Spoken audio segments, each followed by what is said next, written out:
Did you know there is a narrow stretch of water, just 21 miles wide, that holds the key to 1/5 of the world's oil and nearly a third of its liquefied gas supply? Since a couple of days ago, yes, because apparently every top headline suddenly thinks it's an expert on chokepoints. That is Strait of Hormuz, and if it's ever blocked, fuel prices could skyrocket, shipping lanes could stall, and the global economy could be pushed into chaos. Trump said he made a peace deal between Iran and Israel. Don't you believe it? Has Trump ever lied to people?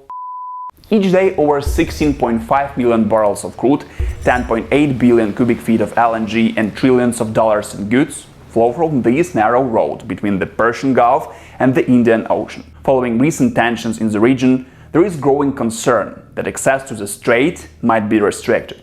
Oil prices have already surged, and we may be on the edge of something much bigger. Hit that like button, subscribe, and let's find out what happens if the Strait of Hormuz shuts down. Who wins? Who loses? And how bad could it get?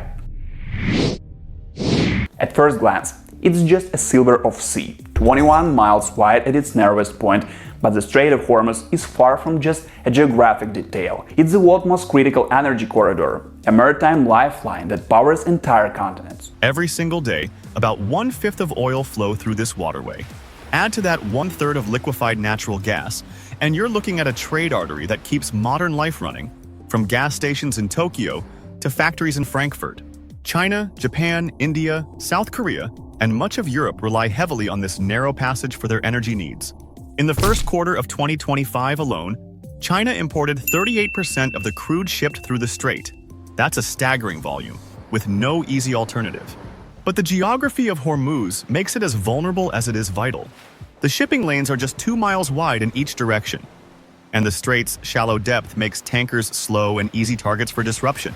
Add nearby coastlines and missile ranges into the mix, and it becomes one of the most fragile supply chains on Earth. Here is the irony. Iran itself depends on this same road to export its oil. Blocking it would hurt global rivals, but it could also deal a serious blow to its own economy and strain its most important partnerships. Iran doesn't need a navy of battleships to choke the Strait of Hormuz. In fact, it could paralyze global trade without a single warship leaving port. Its strategy? Asymmetric warfare, fast, flexible, and hard to stop. First, there are drones and land-based missiles, capable of striking tankers, ports, or even radar systems from inland or coastal launch sites. A few precision hits could send insurance rates soaring and commercial traffic fleeing. Then come the infamous fast boat swarms, small, speedy craft armed with lightweight anti-ship missiles that can overwhelm much larger naval escorts. Iran's naval units have drilled this exact tactic for years. Add to that the risk of mines, easy to deploy, difficult to detect, turning narrow shipping lanes into high-risk zones. And let's not forget cyber warfare. Back in 2012, Iran was linked to a major cyber attack on Saudi Aramco's infrastructure. That capability has only grown stronger.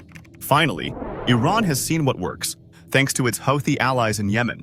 The Red Sea has become a live experiment in disruption, using drones and missiles to delay or divert global shipping. Hormuz could be next, and the world knows it.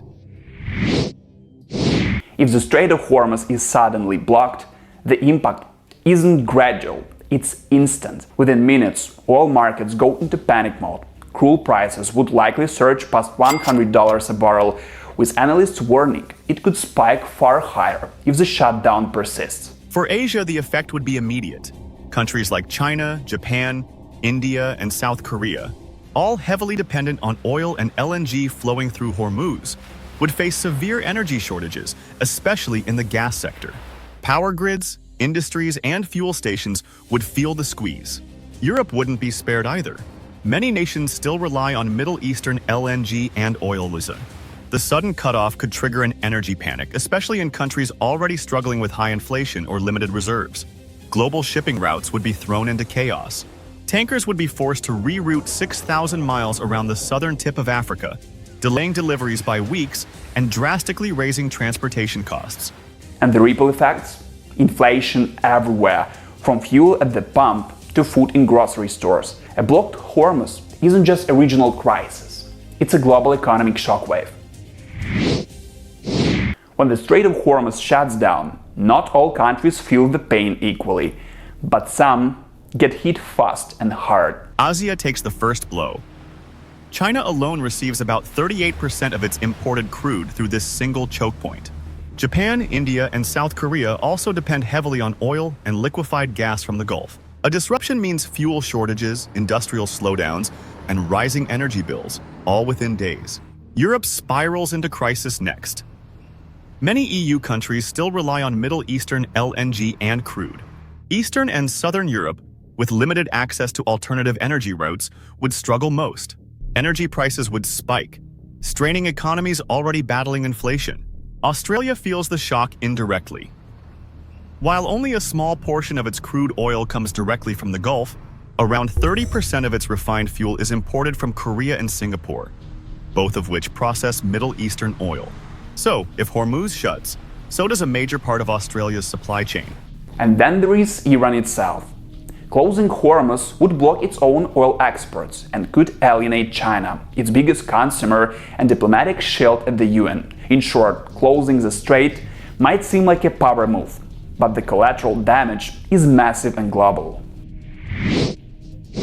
The key question today is, can the world simply find another way? Technically yes, but it's far from easy and even farther from quick. Saudi Arabia has a pipeline stretching 746 miles across the kingdom to the Red Sea, with a capacity of around 5 million barrels per day. The UAE also built a bypass, a 1.5 million barrels per day pipeline that connects its oil fields to the port of Fujairah, south of Hormuz. These two pipelines offer limited relief, but together they only cover a fraction of what flows through the strait. The real problem lies with countries like Iraq, Qatar, and Kuwait. They have no practical alternatives. All of their oil and gas must pass through Hormuz. For Qatar especially, the impact could be massive, as it relies on the strait for nearly all of its LNG exports. Some major consumers like China and the US have built up strategic reserves, enough to cushion short-term shocks. But those stockpiles are finite and can't support the global economy for long. Real long-term answer? Diversifying energy sources, building more pipelines, and accelerating the shift to renewables. But none of these are fast fixes. Without Hormuz, the world won't just be inconvenienced. It will be forced to adapt under pressure. As we can see, the tensions are higher than ever. Iran's parliament has approved a plan to close it, and recent US strikes on Iranian nuclear sites have put the situation to a critical point. While the strait hasn't been fully blocked yet, Iran has already seized ships, harassed tankers, and launched targeted attacks in recent years. The US, UK, and other allies are ramping up their naval presence, trying to keep the corridor secure, but one key player might decide what happens next: China. As Iran's largest oil buyer and political ally, Beijing may be the only force able to pull Tehran back from the edge. If diplomacy fails, the world could face a true energy nightmare, pushing oil past $100, disrupting global supply chains, and testing every nation's resilience. So, here is a question for you. Is the global economy strong enough to withstand a major energy crisis? Or it is on the verge of breaking under the pressure? Share your thoughts in the comments below. And don't forget to hit a like button, subscribe, and share this video so you won't miss our upcoming content. Catch you in the next one.